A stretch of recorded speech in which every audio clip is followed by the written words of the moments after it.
This meeting will come to order.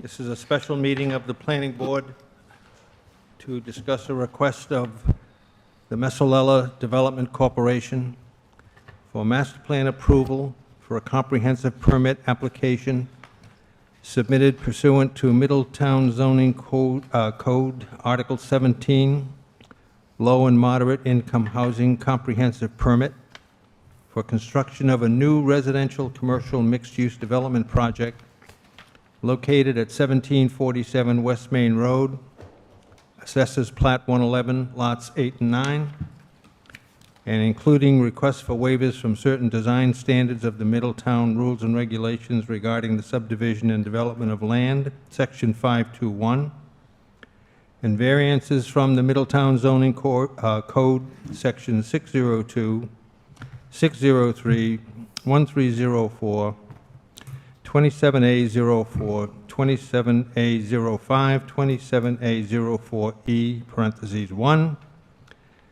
2704E, parentheses 2, and 27A07E, parentheses 3, and for a special use permit under Middletown Zoning Code, Article 11, Watershed Protection District. Before we get started, I do want to mention that the public hearing on this application was closed at the last hearing, so there will be no public input at this meeting. If there's nothing else, Mr. Martland? Yes, good evening, Mr. Chairman and members of the board. Thank you for assembling this evening in a special hearing. I know that we had a lot of testimony at the last hearing, and the board wanted to certainly have time to consider all of that testimony and the request before the board this evening on this application. I think the town planner did, as usual, does a very good job in preparing the memorandum before the board, and has done an excellent job laying out the required findings for a project of this nature, which I know the board hasn't had too many of these applications, and certainly none of this scope. But you know, Ron's indicated what those required findings are. I think certainly that we put up the appropriate testimony from the experts to have proved out those required findings. So I think we've got all of the expert testimony in the record, whether it be the need for housing, the compliance with the comprehensive plan, the compliance with the housing plan, the how this meets those needs, and how the public is safeguarded through that, as well as the economic feasibility of the project. I believe that we've met all of those required findings, and there are no reasons pertinent reasons to deny the application before the board this evening. Dave, make sure you speak into the mic. Oh, I'm sorry. That's okay. There are no pertinent reasons why this application would be denied based on the testimony that was in front of the board. And when you look, and I mentioned this at the outset, there is a balancing test that the board looks at. You look at the local need for housing against the relief being requested. And there is such a significant need for this type of housing that I think it clearly outweighs the relief being requested, and really demands that this type of project be approved. I mean, even just last week, reading in what was it, Newport This Week, you know, it was saddened to find out that the homeless population, student populations doubled in Middletown. And They think they indicated there's something like 150 kids are without a permanent home, and that underscores this need. Ron has laid out a number of conditions, recommended conditions of approval, and we think all of those are 1 through 6 are those were discussed and fully agree and concur with. I'm sorry, repeat that. Agree that those are, appropriate conditions. There's one dealing with the sewer line that we're still... Which conditions are you referring to? Recommended conditions of approval 1 through 6 on page 2. So these are the recommendations from TRC? Yes. Okay, thank you. And there are 7 there, just to be clear, right? Yeah. There are 7. We need to talk about the 7th. I was going to get to that. Okay, I'm so- sure you are. Repeat again what you said about 1 through 6, please. Yeah, we are in agreement with conditions 1 through 6.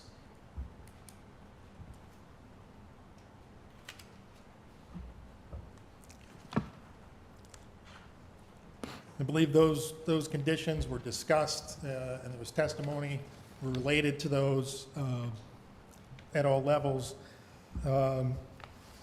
Condition 7 is a... Can I ask a question on Yes.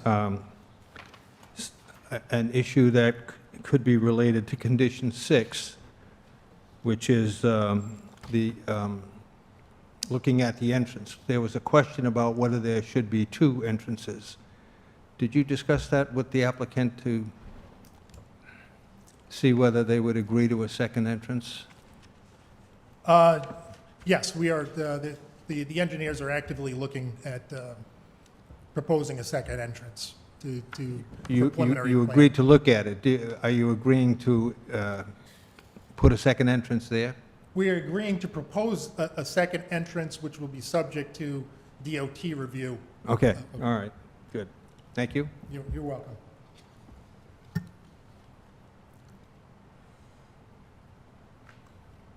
Maybe that condition should reflect just that, Paul? Ron, you understand? Can we add that in? You can add whatever conditions you like. So, They agreed to put in a second entrance subject to DOT review. Is that correct, Mr. Markland? That's correct. you could probably combine that language with number 6, I think. No, Paul? Yeah. Yeah.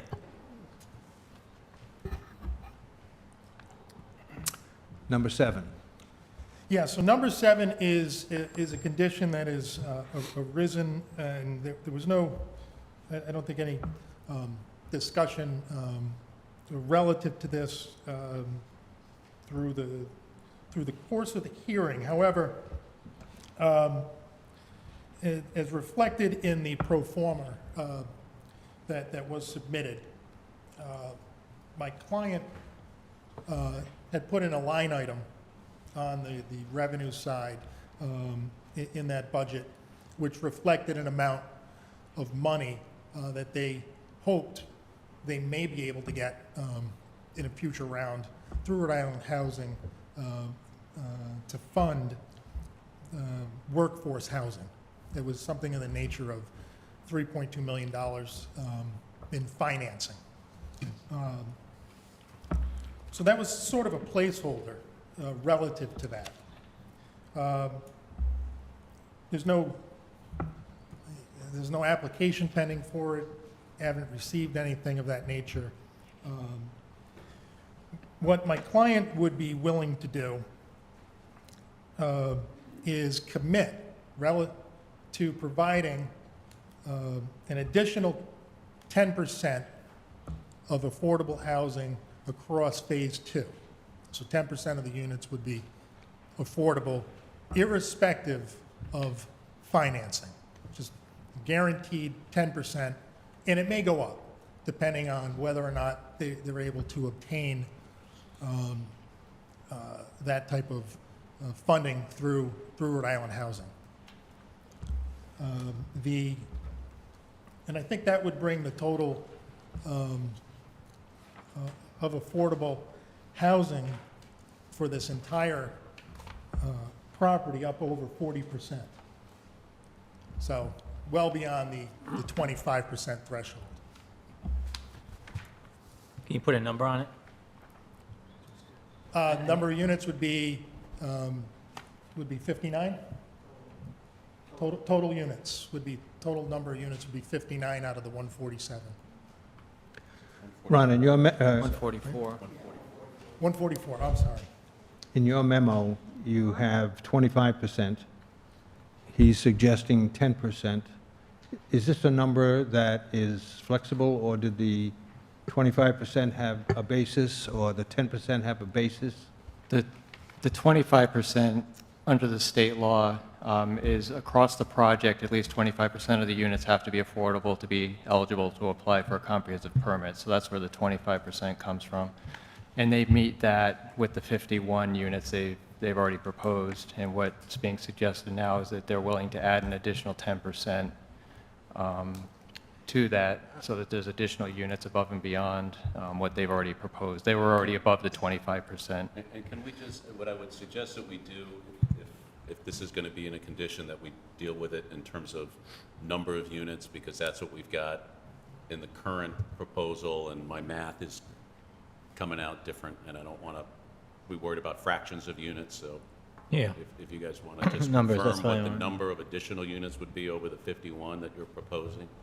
So there'd be 51 in Phase 1, and then 10% would equate to 8 units in Phase 2, because Phase 2 is 80 units. So if, the first part of Condition 7 says approve just the first phase, if that were to happen, would they have to provide 25% if they came back to apply for Phase 2? So let me just start by saying what's on the memo is suggestions for consideration. So don't conflate that with what's being offered right now. I understand, but if Phase 1 were approved only, and they had to reapply for Phase 2, would that require them to put the 25% in on Phase 2? No, it would be viewed on As a separate application? well, it's a separate application process for that second round, but it would be viewed on a project-wide basis. So it would, We have to be at least 25% over the, and so the 51 units would still count? yes. Okay, towards thank you. that. I just And want, and just once again, I'm just trying to harp on the numbers, but I understand it's 144 less 51, I'm coming up with 93, which would be, so I just want to make sure we're, There's 51 affordable Yes. in Phase 1. yeah, Yeah, out of 64. gotcha, okay, so it's the Yeah. remaining, So it's 64 in Phase 1 and 80 in Phase 2. it's the reason I became a lawyer, not an engineer. So, Mr. Chairman? clarify. and so what you're proposing is 10% of the 80 units in Phase 2 would be affordable? Right. Yeah. And just, Irregardless of financing. and that would bring this, if you looked at it in totality, to 40.9% in totality of the units would be affordable, which is far, in excess of the 25%. Right, gotcha. So they'd be willing to commit to the 10% regardless of funding. So, any comments from members of the board on this? Art? Yes, we're onto a good thing here, and I'm not comfortable in giving away 15%. I think if we can't come to an agreement on 25%, then we should consider the second phase as a separate issue. That's just my thought. I mean, we're doing great in the first phase. I think we should continue that momentum for the second phase. So I was pretty good at math, and I know that 25 is better than 10. So that's my recommendation. I would hold out then that we do master plan consideration for the first phase, and then come back and do the second phase whenever that's ready, at the 25% rate. Comments from other members? Joe? Can I just Oh, sure. respond to that? I'm sorry, go ahead. All right, And can we just clarify, just because, just so we're comparing apples to apples, when you say affordable additional 8 units, you're talking about affordable as opposed to moderate. Is that correct? I just want to make sure, because you were talking about workforce, which is different than. Yeah, it was, I'm So, sorry, yeah, I just want- workforce, which is like up to 120% of the Okay, I just want to AMI. make sure that we're talking about the same thing. Yeah. Okay. Right, and so in phase one, you're not getting 25%. Phase one, it's 85%, or, no, 80% affordable, okay? If you look at the proposal as it sits, it's 35% across the entirety. So you're getting 10% more than the 25. What we're proposing is to add another 8 units to that mix, which brings this up to roughly 41% affordable for the whole site. Joe? We're not comfortable doing it in a bifurcated fashion at all. Joe? So Dave, my comment is that, again, it's not contingent on any Rhode Island Housing funds, that additional 10%, correct? Correct. So whether you get it or not, you're going to build that 10%. Correct.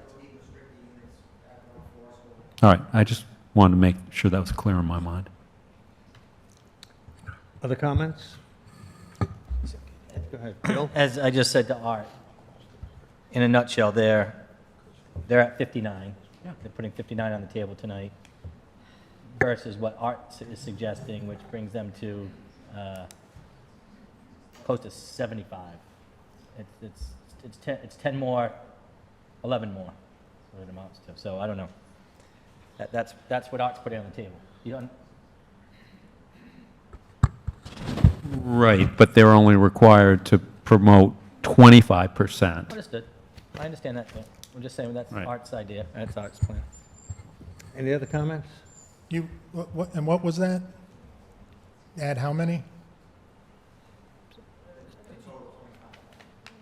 Yeah, it would have been 25 to get to 25%. That we would on a phase two. Oh, That's where Art was going. I believe Art. I don't want to speak That's for you. correct, yeah. I mean, in an effort to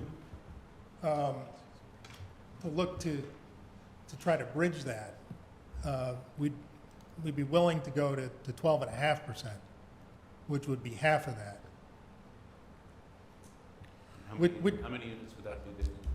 Once again, to keep it, Well, we'll go a little bit higher and say add 3 more. So there's 11 units. What's that? So add 4. Another 4 units. So that's 15%, you're That'd saying? be 15% of that phase 2. which would be an additional 12 units. Which would be 12 12 units. in phase two. You know, I go to auctions a lot, And and I always like to bargain, but I understand the financial restraints on how far you can really go with it. So I would think that would be acceptable to me to go to 15. I think that's a good compromise for me. For me. I don't know about anybody else. yeah, 15% is okay with me also. I'm happy with that. Peter, is it appropriate that we vote on each one of these as we go through them? Is that the best way of dealing with this? Of voting on the. Each of these findings or conditions? requested conditions, and when we get to the variances and... You can, or, you know, or you can just do them I think we're, together if you want to pull, you know, get a sense of how the. Well, I board think, wants to I vote. think the sense of the board is that the additional 15% would be satisfactory. And if we can just make that part of the conditions, make that condition number Yeah, 7. I think you can do it all in one motion unless. Okay, unless we can. so somebody- may I have a motion for a 7th recommended condition, that being that in addition to the 51 affordable units in Phase 1, 15% of the total number of units in Phase 2, or an additional 12 units, be included. Agreeable? And that would be with the same language as in the proposed order, that it's, must be affordable to families earning 120% of AMI. Yes. Yes. Same language, yes. Yes. I'd move that. I have a motion seconded. Is there And any just- discussion? Just Just to to finish that condition out, and that those units are not subject to receiving funding, that they would be supplied regardless of funding source. That should be added, as stated by the applicant. That's what they offer. Yes. Yep. So that should be in there. Modify your motion? Yes. Okay with the seconder? Yes. I'll second it. Okay, no, we have a second. Any further discussion on this? All those in favor say aye. Aye. Opposed, nay? That motion passes, that condition is added.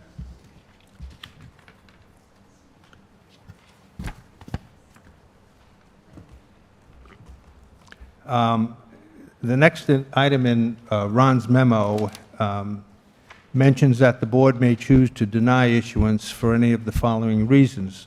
Does any member of the board have any of those reasons, one or more of those reasons, to deny issuance?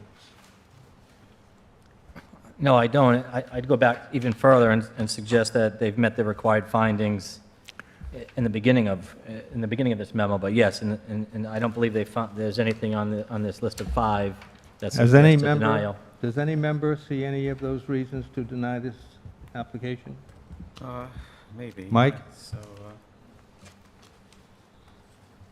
okay, I made some notes here. Mr. Chairman, I think what would be the appropriate thing to do, since we always try to vote in the affirmative, might be to have a motion to approve the application and the requested relief and to adopt these proposed findings, and then to open it up for discussion. I thought we just approved that motion for the condition. All you did was vote to add a condition to the list of conditions. You haven't voted or taken any action on the application. So, No, I know that, but we have to go through all these other requests that yeah, they're but making. we don't have to vote on the negatives. We would vote on the affirmatives. So, in other words, a motion to approve the I application. haven't asked for a vote. I'm just asking if any member Okay, sees any of these reasons to deny application. okay. That's all I'm asking. Okay. I haven't asked for a motion. The only thing I have is, yeah, I'm looking at this, and, you know, we're voting on things like, you know, the number of affordable houses or the number of affordable units. My problem is with the general concept of having that big storage building retained on the grounds. That doesn't fit at all to me with this project. It's going to be an issue for quality of life for the residents. It's going to eliminate any type of community space or recreational space available there for them. Somehow that has to get into this loop too, and we have to vote on that. I don't think there's any way that I can approve it with that storage building still there. Well, they can't do anything until the lease is up anyway. Joe?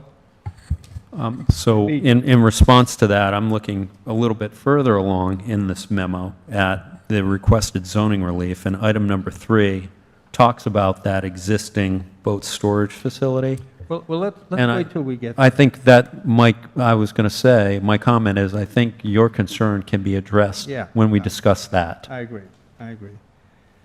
In fact, under those 5 items to deny, I had one thing relating to the second driveway as a safety issue, and you've already addressed that to my satisfaction, so I don't have any reason to deny it according to this list of 5 items. John?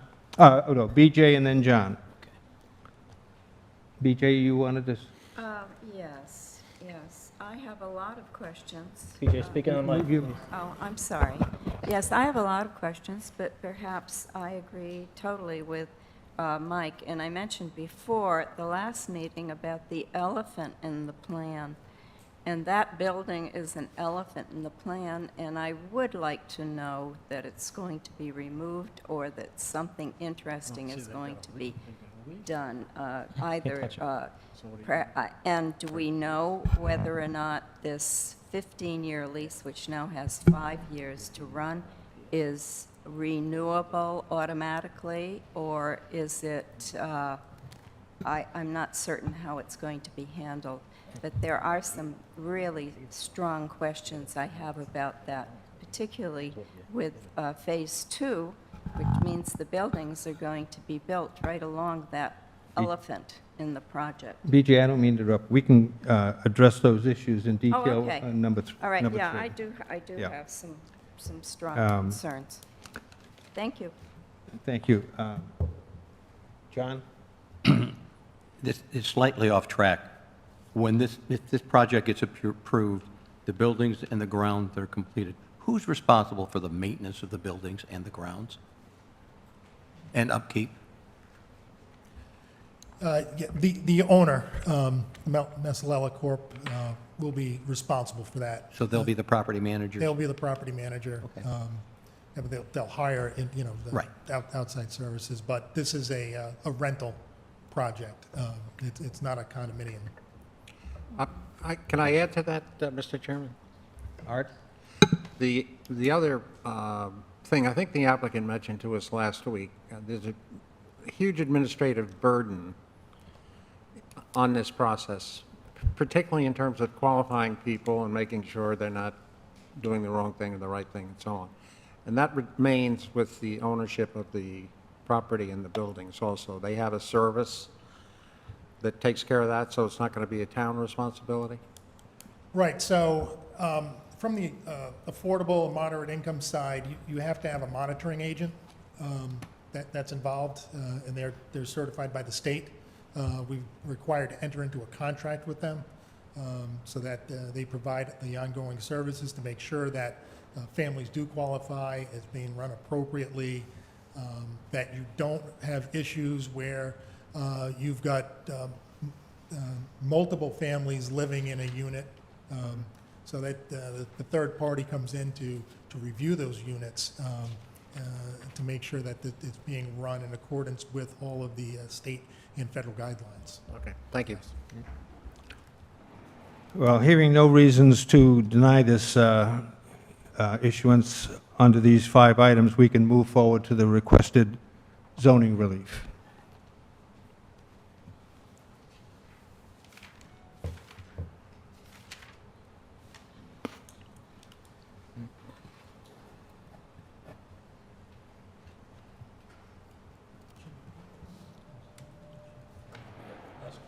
So, Mr. Chairman, just procedurally, do you want to? I think we should go down each item. Yeah, and- so there's, at the end of the day, you should go down and approve each of the requested variances, and at some point also approve the recommended findings of fact, or the required findings of fact. So Yeah, you can certainly go down the list of zoning relief that's being requested and deal with those one by one, or if you wish, as Peter suggested earlier, you can make the motion with all of the required findings, the waivers, and the variances contained in one motion, and then have discussion. It's up to you. so can I just say, Paul, I like the way we've done it at this point. I like the fact that we've been able to address each one before we have a motion. I think the motion can be cleaner when we get, if we came to an agreement on item number 7. We just talked about some of the reasons to move forward. I stated, I believe that the application is in conformance with the required findings. I like the way we've done it at this point, so if you think we should do differently, then... I would rather discuss each one independently, and, Then that's because I think that's- there's going to be questions that need to be answered on each Absolutely. one of them. Okay. So let's deal with number 1, paragraph 602, schedule of district regulations. So My understanding here, by the way, on this one is that we are not changing any zoning. All we are doing is allowing a variance. Is that correct? yes. Yeah. So on each of these items, there should be a motion Yes. to grant this requested relief on each item, and if that is seconded, then the board can have discussion, and then Okay, and then you so, can take a vote on each item. So for the first item under requested zoning relief, may I have a motion to grant the relief to allow this in a light industry zoned area? So moved. Second. Motion's made and seconded. Open for discussion. This, I think this would require in a zoning examination by the zoning board to be called a use variance. Am I correct, Mr. Solicitor? If this were not following under the comprehensive permit process under the state statute that is specific to low and moderate income housing. And so as we discussed at the last meeting, it is a different standard, it's a different process of review, and you are balancing the goals of the comprehensive plan, the provisions of the zoning ordinance with the goal of increasing affordable housing as well as the goals of the housing plan in the comprehensive plan. So, And Peter, could I just ask you a question on that process, and maybe for my own clarification, but it was my understanding, and correct me if I'm wrong, that the board isn't necessarily granting the variances, but not formally. In effect, they would be granting them by making the required findings necessary for a comprehensive permit. well, the board would actually be, and I'm just trying to pull up the language in the statute, if you give me one moment.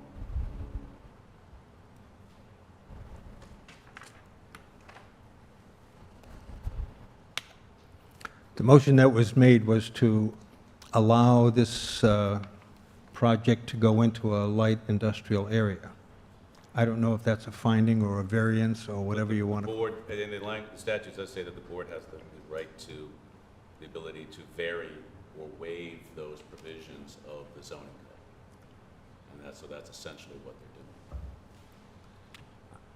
they're doing. To go back to what my discussion, I think it's important, at least for me, to, in this examination, be clear on the standards for this examination are really promulgated more by the state's interpretation of the need for affordable housing. Is that the way to look at it?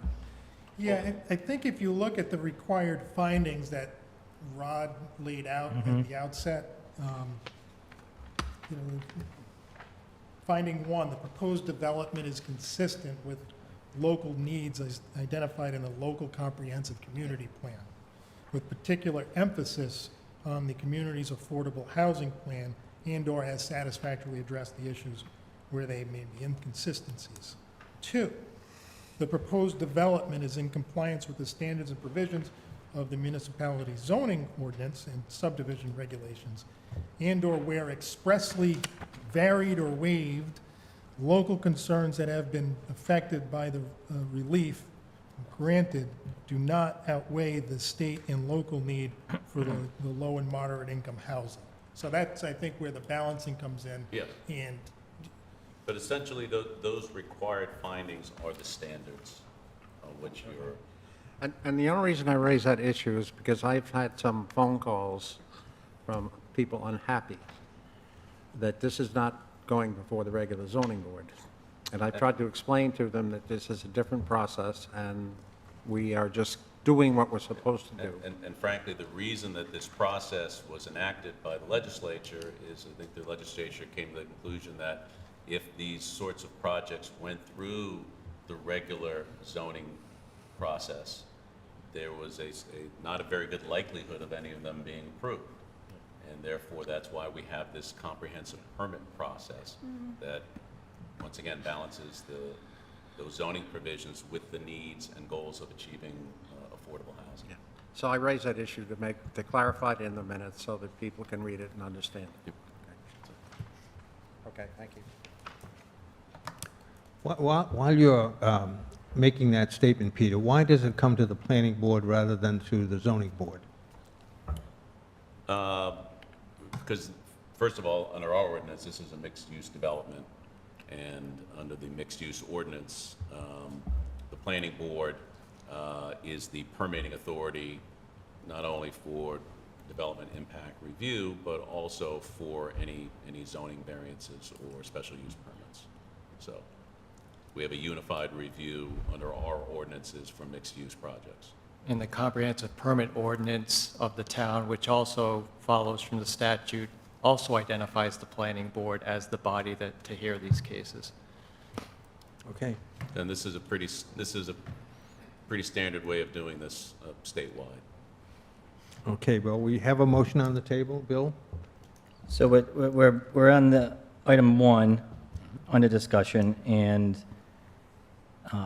my comment at the last meeting, at the original meeting, was relative to the, and I understand I understand what we're doing here. We've, because of the balance as the applicant has laid out.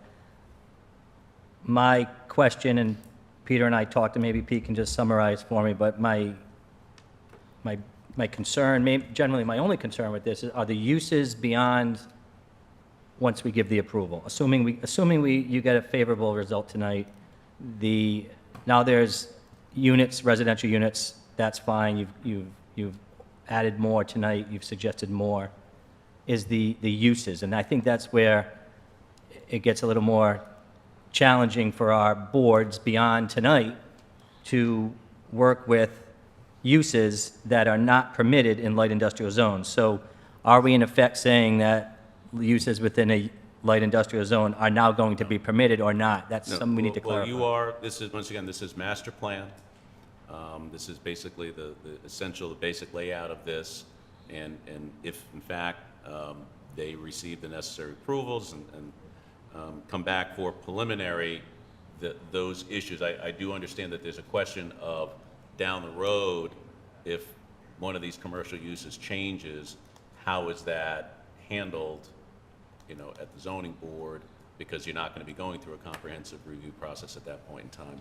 That's something I've had discussions about with Mr. Marlin. I think that is something that the details can be worked out at preliminary, but the only thing I would say right now is this is just master plan. You're not approving any particular use at this point, and you're not, frankly, at this point, opening the door to any use that might go in there.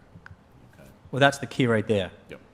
That was my key, was that Okay. So, we're allowing residential uses because well, of it the... sounds like we'll have a chance to examine those That's what I wanna uses be clear during on. preliminary. Yeah, okay.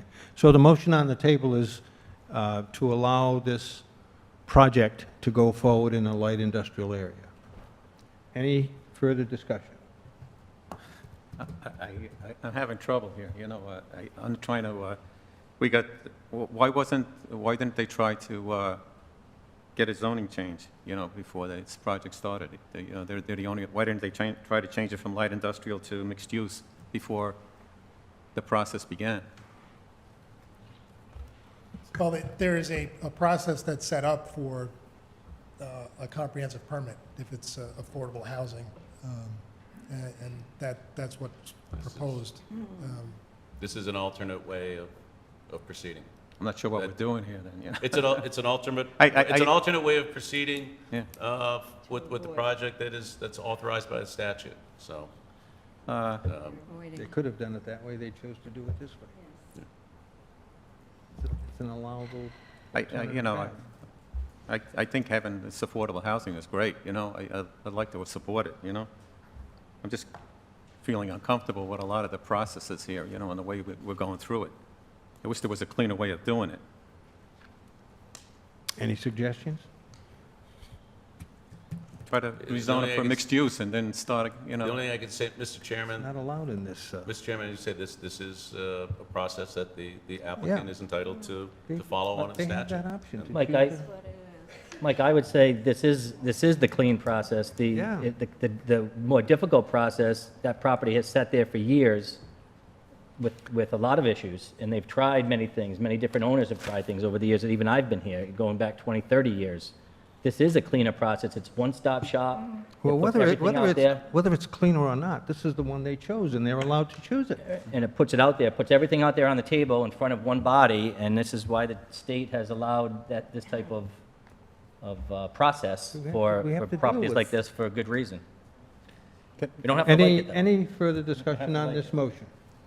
Well, let me just add a little bit to this, not to the motion so much, but having participated in the completion of 2 comprehensive plans and the housing element, I've got to tell you, we failed dismally on coming up with a plan to produce viable, affordable housing in this town. We could not do it in our comp plan. And I would be willing to bet that out of the rest of the little countries we have here in Rhode Island, when they did their comp plan, they had the same problem. And the only way you can get affordable housing in many places is intensification of zoning. And this project now has been, actually, we're in part of a process the state has realized needs to be utilized to get to affordable housing. I think a lot of us are a little uncomfortable about this process because we're going through it for the first time. You can sense that from what the comments we've made. But this is one solution so we can have affordable housing, which has been echoed before by members of this board, which we desperately need, not only in this town, but in the state. So, Well, at this point, it should be clear that the applicant has chosen one of 2 routes to pursue this project, and we have to deal with it. If we're going to finish it this evening, we should move along. So we have a motion on the table for the first requested zoning relief to allow this project in a light industrial zoned district. Any further discussion? All those in favor say aye. Aye. Opposed, nay. Okay? Motion passes 6-1. No. 5-2. Motion passes 5-2.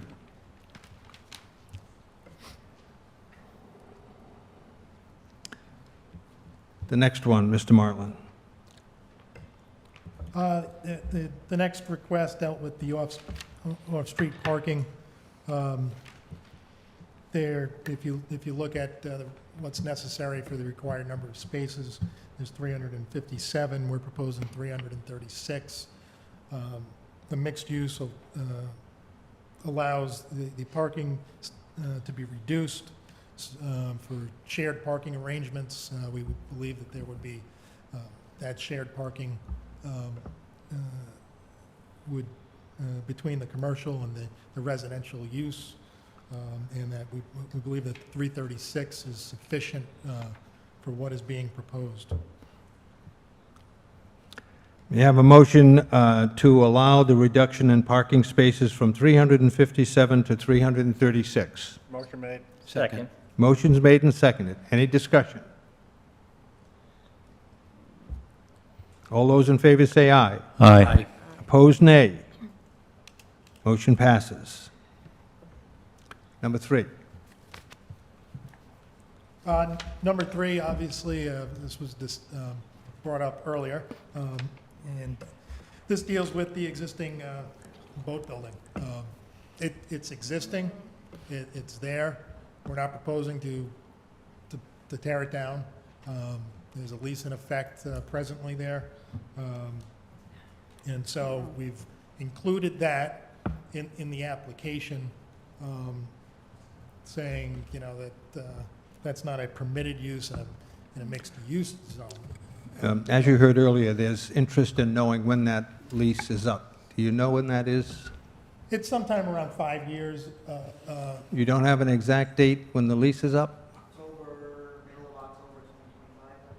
The middle of October of 2025? So you have a little less than 4 years to go. Okay, thank you. Go ahead.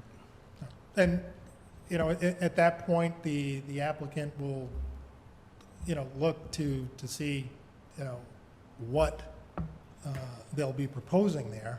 And obviously, I think anything that's proposed there, any change of use that's done, I suggest under the provisions here, we'd be required to be coming back if a mixed use is granted for this, that the permitting authority is the planning board, and any change of use to within that would require coming back to the planning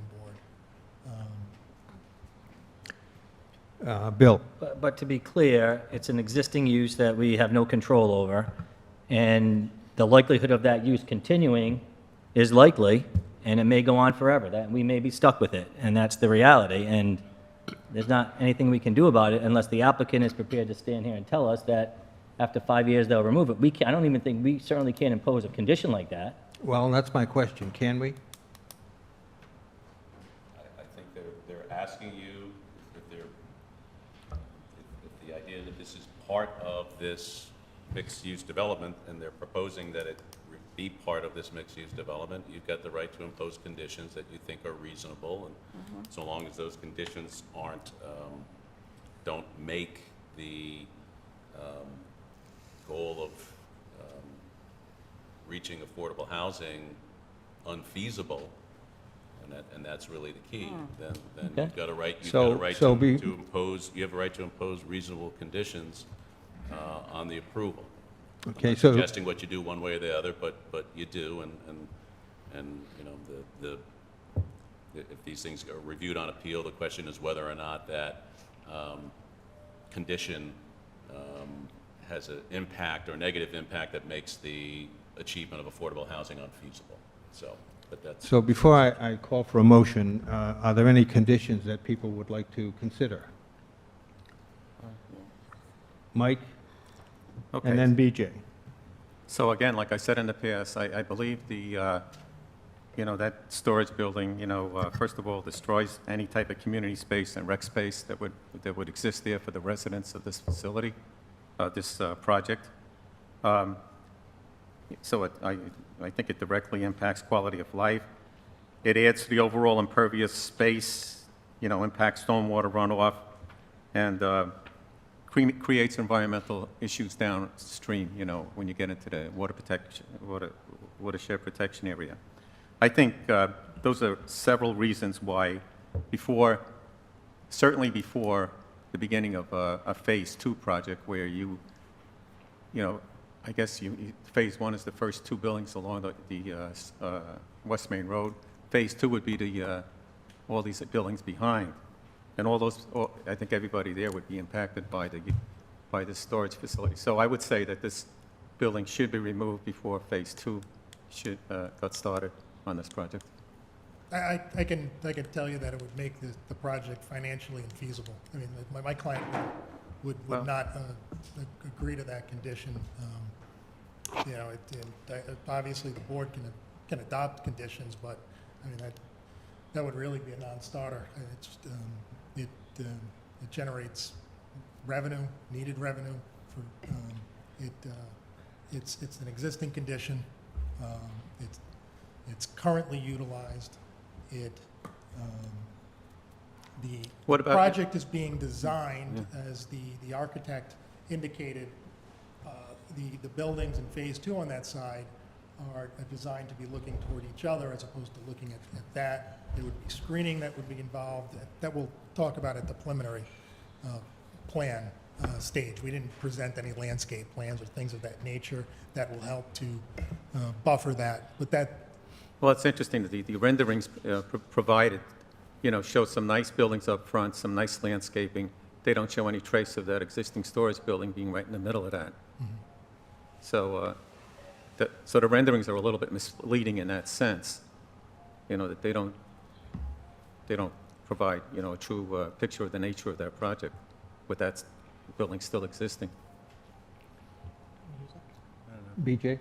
Yes, I think Mike has said it very eloquently. Bill, and then I. The elephant in the project is ugly, and the project itself looks very nice, and it does seem very strange that having done such an interesting project, that you would keep such a monster in the middle of this project. I mean, it really is ugly, and unfortunately, I'm not very happy with that.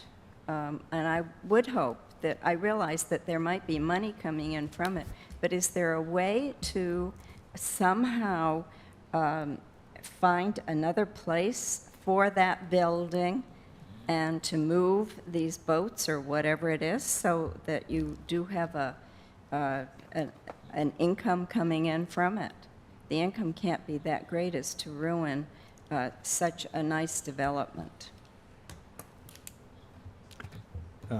Bill, then Art, then John. Yeah, thanks. So just to, Mike, to go back to one of the things you said, you know, much like a master plan approval, which is what this is, much of the detail is not known yet on the site plan, and you had said that the fact that the building is there and drainage and runoff would create issues downstream.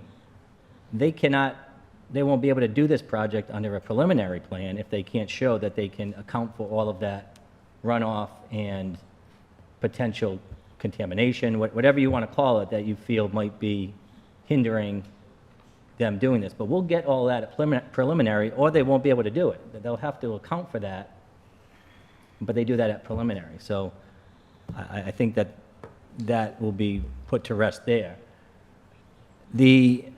I guess I would I think just for the sake of asking the applicant to work with us here on something. I mean, obviously, the condition that you suggested that you couldn't live with was to something to the effect of not allowing Phase 2 to begin until that lease ends. Or I guess maybe what I'll just ask you then, Dave, the applicant, if there's anything you would put on the table tonight to give us comfort that you intend on doing something when that lease comes to end. I guess just for the sake of asking. Art, and then John. Yeah, I think the simple solution is that the condition be that that lease in its current use not be renewed. When it's up, and goodbye.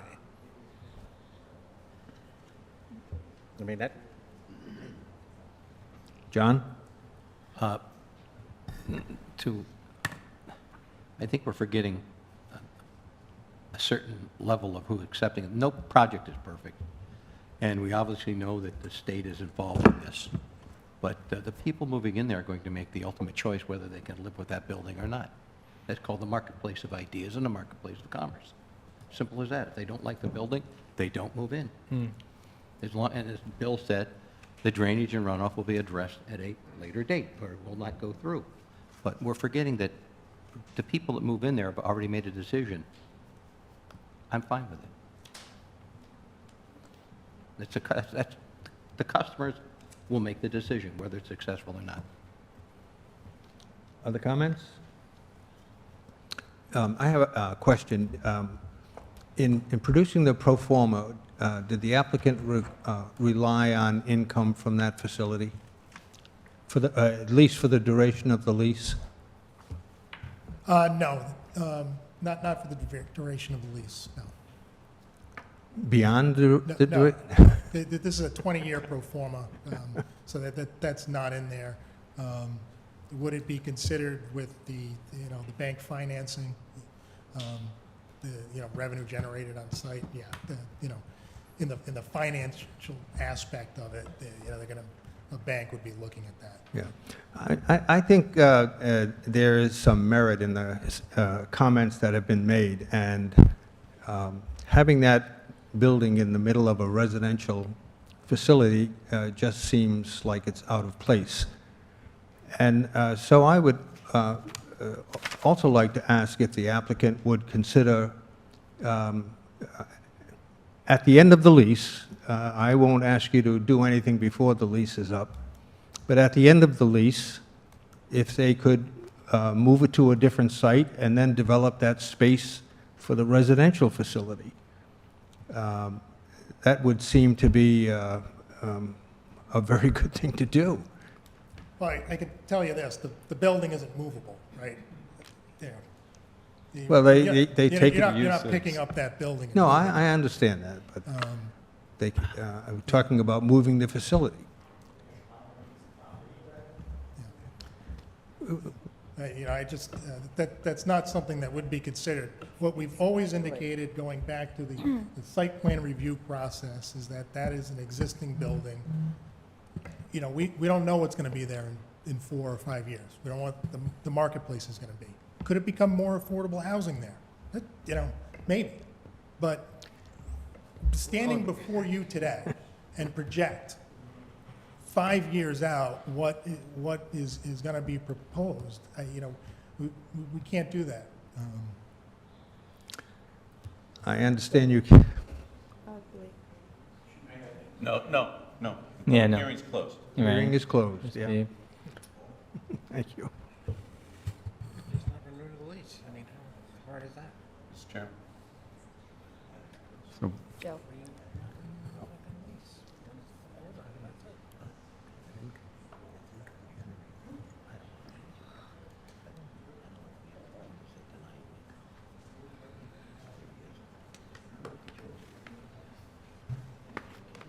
It's about balance here, guys, right? Joe? About balance. I just want to go on the record saying that I understand John's point about, you know, the marketplace will dictate whether or not people want to live there with that sort of use there existing, right? So you've got 47 months left on that lease, if it's October of 2025. Thinking through a development timeline, you know, I think by the time the 5-year lease is up, you know, there's in all likelihood a much higher and better use for that building and that location. Nobody knows what that is. My crystal ball is no different than anybody here in the audience, right? But I don't think, you know, in 5 years the tenant may not renew their lease. You may decide there is a much higher and better use. So I think, you know, working with us on the board and coming up with some sort of a solution after 5 years, or like I said, 47 months, the likelihood is you may have started phase 2, you may not in 47 months from now, right? Given Yes. so everything that's going on. So I don't have a problem with it in the first phase, and certainly with the 47 months of the remaining lease that's there, I would be in support of, you know, moving forward on it now, but coming up with some sort of a, you know, 47 months from now needs to be examined further. Well, can I suggest this? I'm just sort of trying to think through some things here that we could look at the preliminary plan stage. Now, I've heard that there's some objection to the use, but it sounds more that it's an objection to the building itself, because the use is very benign. There is very limited traffic, right? It's not like it's a manufacturing area and you got people coming and going. Boats get stored there in the fall and they come out in the spring. And beyond that, there's hardly any traffic that occurs. There's not going to be any repairs done there. So it's a very benign use without much traffic, which I think is good. Now, what we can do at the preliminary stage is look at those landscaping plans. Because if it's the view, and how can that be buffered, and how can the things be looked at? Because, you know, we've got a developer that is, you know, it's going to be on the hook for a significant amount of money here, right? He wants to make this a nice project. He's got every interest in making sure that it is buffered, that from the residents are buffered from this, and to make sure that it's done appropriately. Because it's only going to hurt him if there's a negative aspect. He's the owner. This is not being sold. It's not condo units. He's the owner. He's at risk. He's going to get hurt if he doesn't do things the right way. And as John, you've indicated, you know, the market will determine that. Ron, when is preliminary review likely to come up on this? Whenever the applicant's ready to come forward. When do you anticipate that? They are working pretty hard on all those plans as we speak, and we hope to have something within the next 3 or 4 weeks. 3 or 4 completed. weeks. Paul? Bill? Yeah, question. So along that suggestion line, Dave, as I look at the plan, and along with the condition that we suggested about finding a potential second entrance, if there's a way to maybe, I'm inclined to go forward, so move forward with the representation and a condition that you will look at these potential scenarios to, along with the second, the look at a second entrance, curb cut, investigate that, but maybe separating out this use, landscaping it, keeping it landscaped and keeping the access to it, rather than from the main driveway where they'll bringing boats in and out of, and try to utilize that potential second driveway for a use. Somewhere along those lines might be more palatable. Yeah, we can certainly look at that. I just think the wetland, Yep. location of the wetlands Yeah, might make, I understood. yeah, But at least, I mean, if you can represent that you're going to try yeah. and report back to us at preliminary, maybe to the TRC, if it can be worked out with DOT through the wetlands, even if it means relocating, altering, to get that, to separate out, that might give us a little more comfort that it's a separate use, it's away from, and you don't have to access it through the primary site. Okay. Any other comments? Mike? Okay, so what percentage of the impervious area of the site is taken up by the building and the apron around it? They say the concrete apron around it. I don't know offhand. So when you were calculating the density of the plot, you know, how many housing units to put in there? Now, was that building and the apron around it just considered open space? No, they did, Or was it considered part of the buildable area? yeah, it was considered part of the buildable area. How can you build on The- something that's already got a building on it? It So was it's- part of the developable Can area. I answer the question? Well, go ahead. I got to make sure you understand my concern. So, if you look at the plans, they show you the full site. They back out what are deemed to be undevelopable areas under the ordinance to get to the developable land area. Part of that area includes, yes, where that building is. and the Is that parking. developable or undevelopable? That is developable land area under the terms of the ordinance. We then took that, and that counted towards the pervious coverage. So you're allowed so much building coverage, and so that is taken into account with respect to that.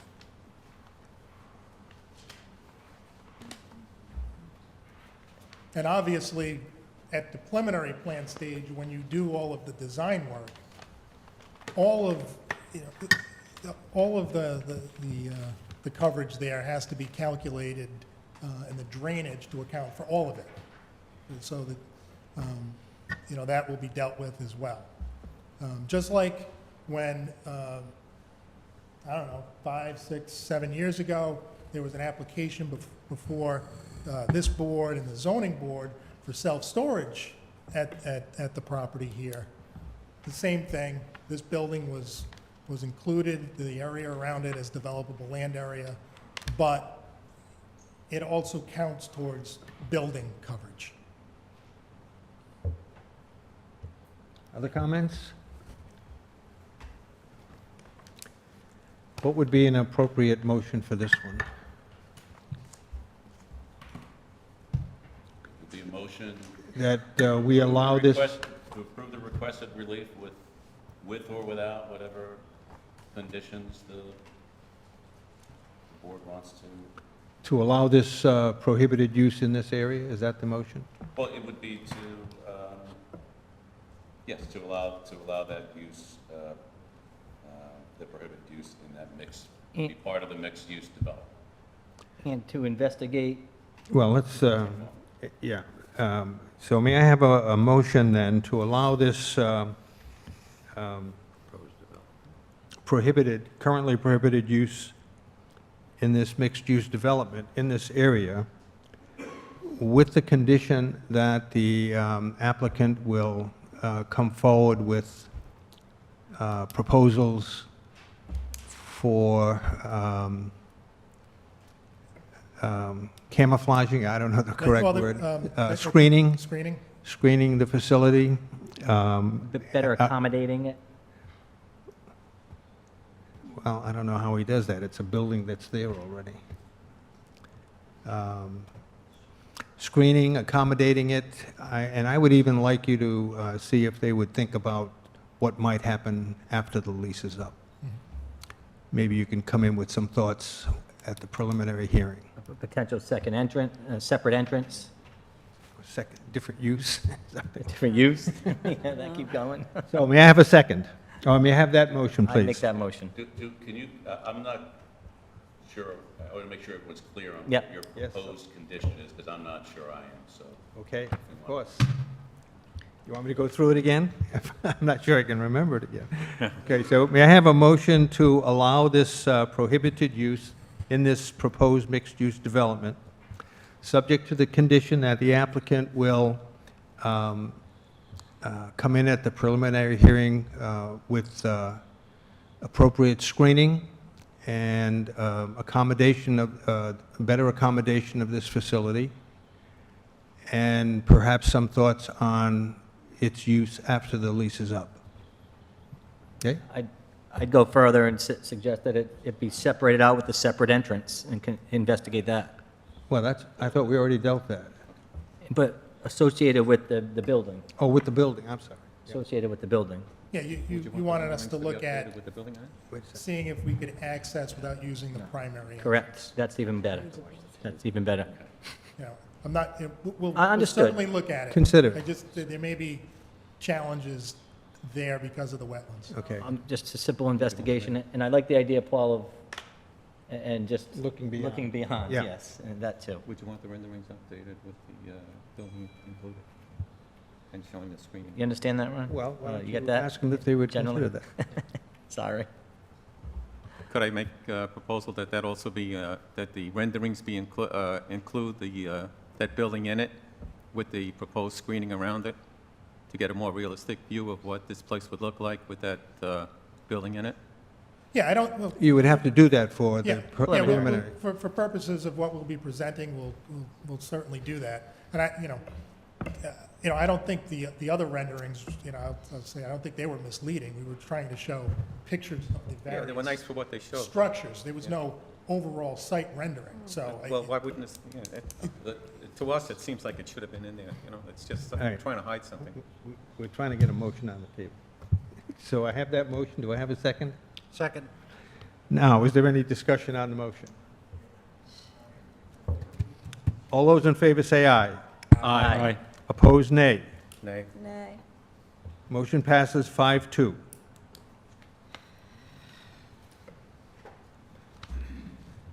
The next one, Elephant in the room. density and dimensional standards.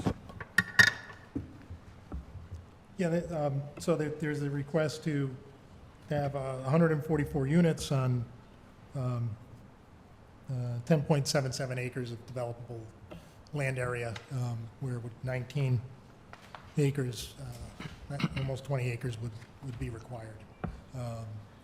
That's to accommodate the number of units and the affordable units with respect to this. I think we went through it at the hearing in pretty decent depth.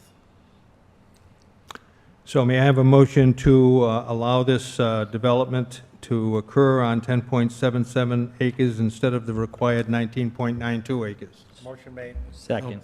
Motion's made and seconded. Discussion, please. Just, Mike? the existing, so the plot right now, is it 10.77 acres? Yes, Okay. of developable land area. yes. Okay, so how So, much, there's, with everything, it's larger than that if you included all the wetlands, but when you back that stuff out, it's Yeah. 10.77 acres. Okay. Further discussion? BJ? No, it was just, I had that same question because I thought that there were, 15 developable acres, and it's down to, what are we down to now? 10.77, but you just explained that some of it happens to be the wetlands. Yeah, there's a pretty significant wetland on the Yeah, and westerly portion yeah, abutting. isn't there a solar installation that is going to be perhaps going in there? It's before the planning board, I believe, That's correct. There's an abutting lot to the rear, for 2.25 acres. which that is where the solar is proposed. That's behind this development. Correct. I think that's still at the technical review stage. Okay, and this is also owned by the same company. One of the companies, yes. Yeah, because I think there's two different companies. Yeah. Thank you. Other comments? All those in favor say aye. Aye. Opposed, nay. Motion passes. Number 5. 5 deals with the small variance for the corner of one of the buildings. There's a provision under the mixed-use ordinance that a building can't be closer than 100 feet away from any other abutting residential structure. The corner of the building is 92 feet away from the structure. Can you show us where that 92-foot dimension is? Which building it is? So it would be located to the northwest on I got West Main it. Road. Thank you. Yeah, I got it.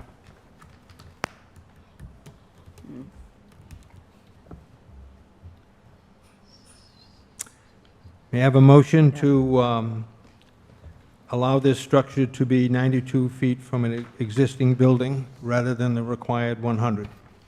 Motion made. Second. Motion's made and seconded. Any discussion? All those in favor say aye. Aye. Opposed, nay. Motion passes. Number 6. Number 6 involves the parking area associated with the northern most building, the parking area that's in the rear of that site. There are some spaces that are located within a, under the mixed use, supposed to be 50 feet away. So there are a number of spaces located within that 50-foot setback. Anywhere from 20 to 50 feet away. How far, Let me make the Close is motion. it? Let's have the motion first. How far is what? I was just wondering how close it is to the edge there. I think the closest is roughly 20 feet. Is it okay to approach? Yes. So, this would be the closest point there, which is roughly, I guess, 25 feet. Okay, well, 50 is required. So may I have a motion to allow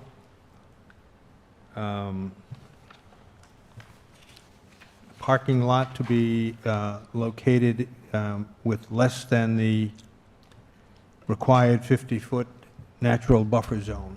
And you say it's about 25 feet? That's correct. Yeah, Yeah, and we'll certainly detail it more, Yeah, so, Motion made. Second. motion's made and seconded. Is there any discussion? Yeah, Paul, just I think it needs to be said again that, a lot of these items, the past couple of them, and this one included, and the next couple, are all, if they were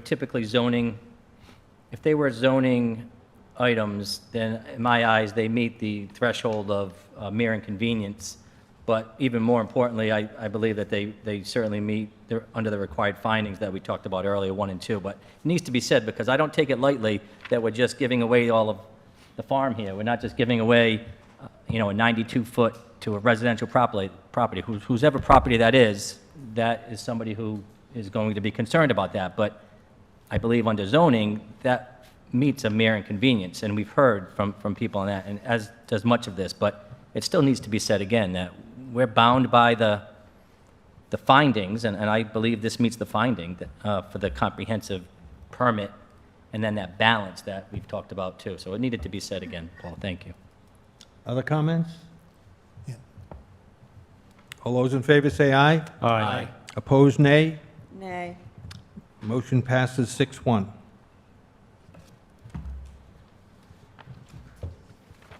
Number 7. Number 7 deals with the height of the buildings. In a light industrial zone, 40 feet is permitted, but under the mixed-use zoning ordinance, there's a provision for 35 feet. The height of the front buildings was testified to was 40 feet, which does allow for some better architectural design and articulation of those structures. In the rear, we've indicated 36 feet. We also need to make sure we're shielding and screening any rooftop equipment. Absolutely. I have a question. I thought for a mixed-use development, it depends on the zoning, there could be 40-foot high buildings as well as 35-foot high buildings. I think the limit is 35 in a mixed-use development.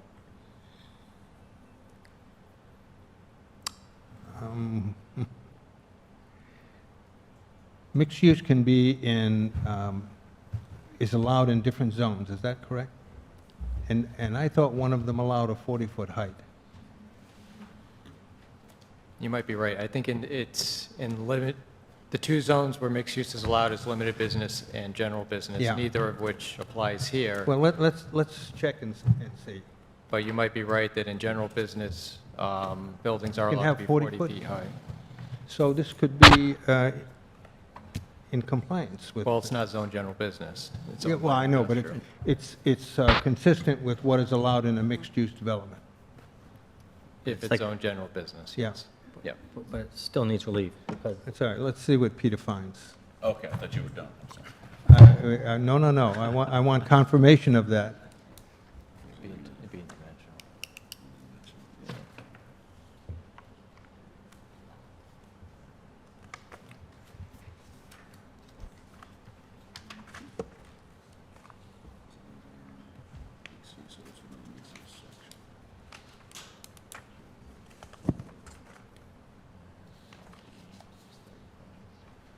So I think that's correct, what I just said, is that general business is 40, limited business is 35. 35, yeah.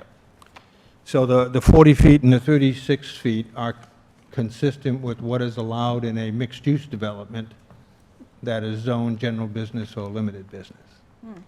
That is zone general business. Yeah, but it's not, because this is a this is light industrial. light industrial, yeah. So may I have a motion to approve the proposed structural heights of 40 feet and 36 feet in this development? So, second. Motion's made and seconded. Any discussion? BJ? No. No? Discussion? All those in favor say aye. Aye. Opposed, nay. Motion passes. The next one gets back to that parking, and this indicates that the closest spot is 20 feet away.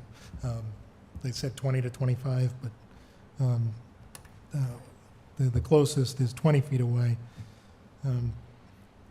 There's sort of conflicting provisions about the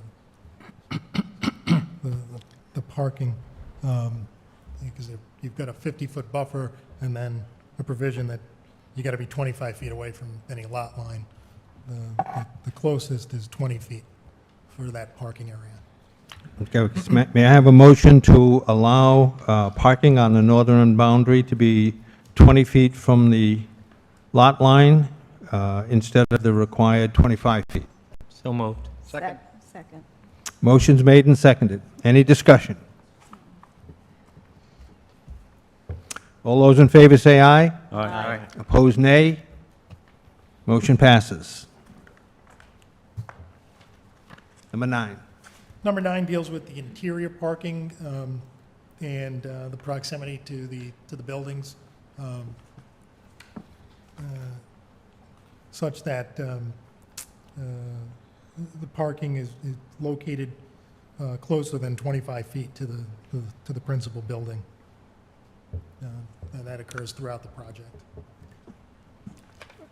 Could you explain why that is the case, rather than, Well, I believe in the front of the building, you've got some commercial uses, so there are spots located against the building, not directly against. Obviously, there's a small setback there for the sidewalk and stuff to access those commercial uses.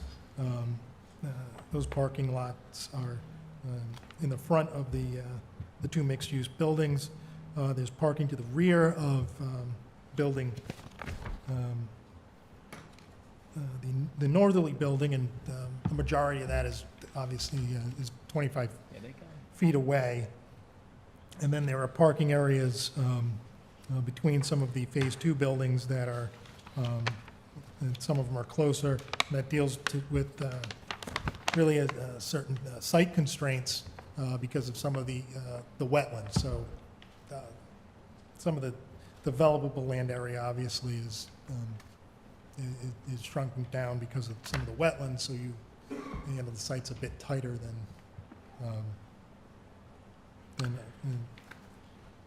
if you look at where the southerly end of those buildings stop, it's because of, a 50-foot setback to abutting wetlands and wetlands on site. okay. So may I have a motion to allow off-street parking closer than the required 25 feet to proposed residential buildings? Motion made. Second. Motion's made and seconded. Any discussion?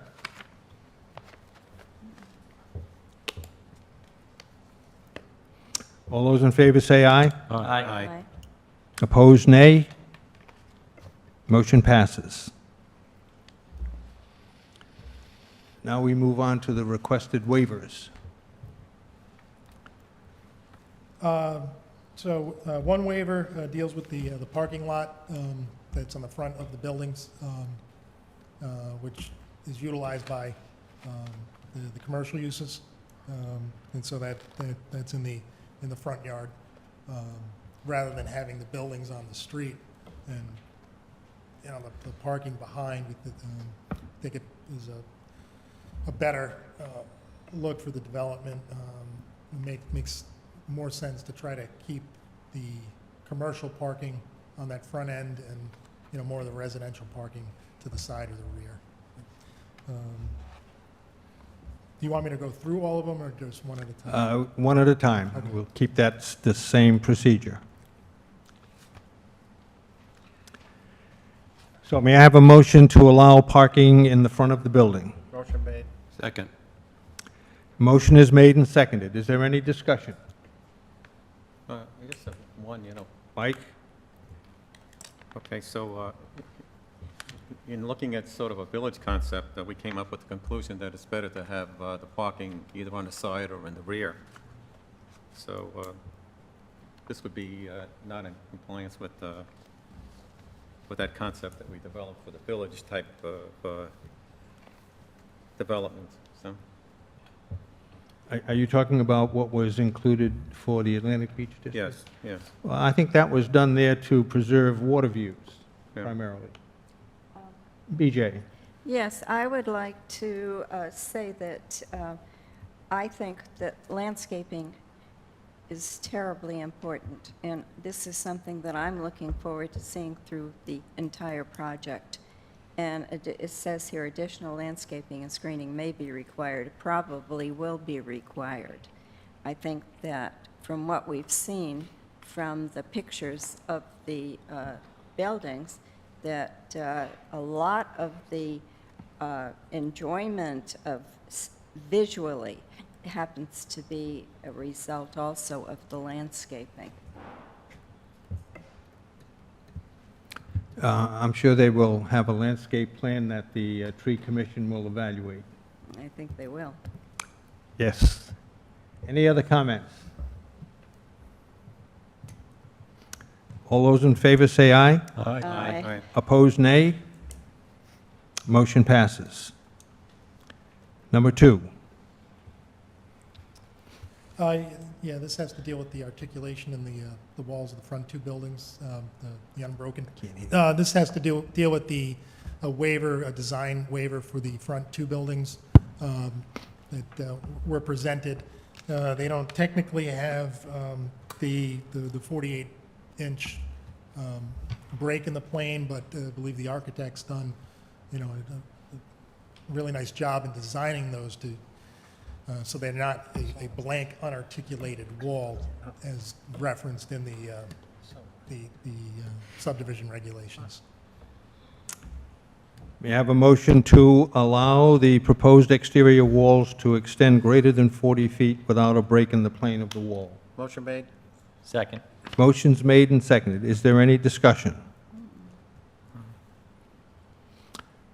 I have a comment and a question, Yes. and that is, would the applicant consider using different color siding as a way to break the continuous plane of that wall? Yeah, we could certainly look at that. I'm not asking you to change the construction, just something to break up the long, continuous wall.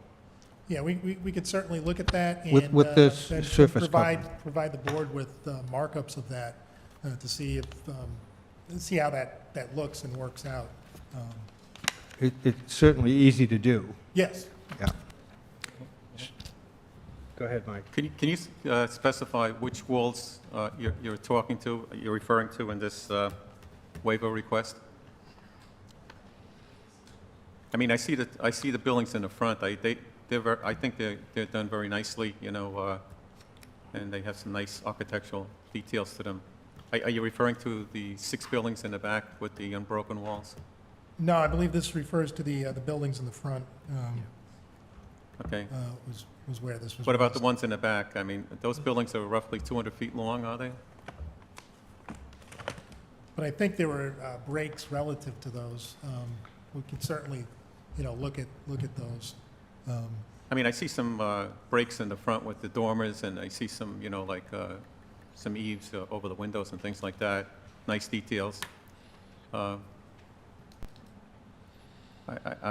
don't know if you're referring to the walls in the back. Maybe they're just very plain in the of the building. We could look at that more fully in the preliminary plan. We could look at seeing if there's anything further to do on the front buildings. Yeah. I know that the architect thought she had, the language in that section talks about not having a blank unarticulated plane. Yeah, And so right. she thought she designed elements into that so that you didn't have just, nothing. And obviously with the residential structure, you got plenty of windows, but she was trying to incorporate those other features so you did it to meet the intent or the spirit of Yeah. that. My only concern was that if you didn't have those details, it would look kind of like a barracks or something like that. Right. And you don't want that. No. Other comments? The motion to allow exterior walls greater than 40 feet without a break, would the maker of the motion agree to a modification to consider design features that might break that continuity? Yeah, we can explore those. Who made the motion? Did you make it, Art? I did. No. Well, I did, and I agree. You agree? You Who made one or seconded the the other. motion? I did, John did, yeah. You did, and you agree to that? absolutely. Okay, so the motion is to allow the proposed exterior walls to extend greater than 40 feet without a break in the plane of the wall, provided they consider design features to just break the appearance. Any further discussion? All those in favor say aye. Aye. Opposed, nay. Motion passes. Number 3. Number 3 is to be able to use certain synthetic materials, cement board for the clapboards that are being proposed, and ASIC trim for the trim. And I think we brought samples of that cement board. Well, I think we've seen many samples of cement board and AZEC over the years. Does anyone wish to see the samples? No. No. Okay. May I have a motion to allow the use of synthetic cement board and AZEC trim? Motion made? Second. Motion's made and seconded. Is there any discussion? All those in favor say aye. Aye. Opposed, nay. Motion passes. I thought we addressed that in our I language. think we are, No, no? What else do we, I think you just have to approve the master master plan plan approval? with Okay. the With all these with the conditions? recommended Yeah. conditions of approval, including the one that you've already voted to. Yeah. amend. Oh, yes. Before we do that, BJ has an item that she would like to mention. Yes. For most major developments that we have, we almost always have had a bond which protects the town from any problems that might occur. And I wonder if this is the place to bring that up or not. Not at this point, that's usually once the, Preliminary? Okay. well, once there's a That's what I was final wondering. approval and there's provisions in the ordinance with regard to security for public improvements and those sorts of things, but I guess I'm not sure what your, Just to make certain that everything is followed through yeah, as we that wouldn't be expected. something that we would deal with at this master plan Okay. stage. All Okay. right. Thank you. Okay. Okay, so may I have a motion for master plan approval of this project, subject to the required findings, 1 through 7, where 7 is, 1 through 7, the TRC recommended conditions, 1 through 7, where 7 is, as we discussed before, with the additional 15%. So, and then I think you would add the 2 additional conditions that you just talked about as you were considering the relief being granted. So number 8 would be regarding the existing commercial building on the property that be screened, considering future use of the property and access to that building. It was discussed when you were considering that Yes. relief. Yes? And then number 9 would be the discussion you just had about the applicant considering design alternatives for the buildings to address the 48-inch offset. Yes. So those would be 2 additional 2 conditions. additional ones. Number 6 would be revised, I think you just referenced this. Number 6 would be revised to add the language that a second entrance be considered subject to RIDOT approval. Not- Second access to the That property from West Main Road. it be provided subject to DOT approval. Okay, yep. Yeah. And how did we address and for consideration relative to the existing building? Did we, We've already, did you address that in, yeah, you've already voted, that I remember that. was in addition Yeah. to one of the zoning variances, and so it's the same condition. Same condition. With regard to the master plan. and what number is it, I guess, is what I'm asking? Well, it's going to end up being number 8 on the decision. Right, okay, you did say that, yes, Yeah. thank you. Okay, and then we also have the 8 requested zoning relief conditions and the 3 requested waivers. So may I have a motion for master plan approval with all of those conditions included? Motion made? Second. Motion is made and seconded. Is there any discussion? Michael? Okay, so I recognize the town's need for affordable housing, and I think that this addresses it in, mostly. I like the concept, except I can't get by the storage building there, staying with the project. I'm going to have to vote against it at this time, so for that reason, I don't think it works with that storage building there. Other comments? Yes. BJ? Yes, unfortunately, I don't like the elephant in the plan, and that's my reason for voting against it, but I like the concept very much. Other comments? Well, I will say, I don't like the elephant, the building either, but I'm not willing to sacrifice this project for it. But I am looking for the applicants to address this issue in good faith come preliminary plan hearing. Any other comments? All those in favor say aye. Aye. Opposed, nay. Nay. Nay. Motion passes 5-2. I've got one more thing. Thank you. Hold on one second. This has nothing to do with your application. Congratulations, by the way. I think we need to obviously rezone, have a recommendation to rezone this property so it's reflected accurately in the comp plan.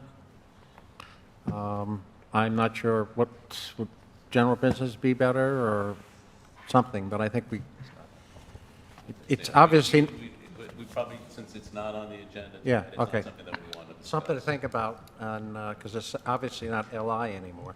Is that something that, It's really not something, Mr. Chairman, that we want to discuss at all because Okay. it's not. no, on the but can we agenda. put it on the agenda for the next meeting? You can put anything you want on the agenda for the next meeting, as long as we don't Would talk you about like it at to? this meeting. That's fine. Yeah, let's add that to the agenda at the next meeting. Future world. Any other comments or business to come before the board? May I have a motion to adjourn? So moved. Second. Motion's made and seconded to adjourn the meeting. All those in favor say aye. Aye. Opposed, nay. Meeting's adjourned. Congratulations. 30 days, next case. Yes.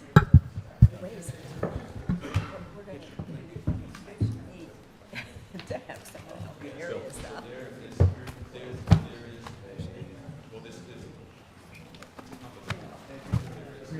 Thank you. Take care.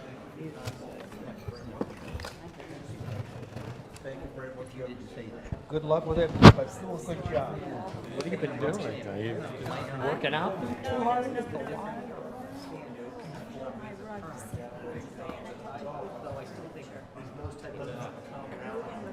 Oh, no, that's not true. That's not true. We do. Of course, of course.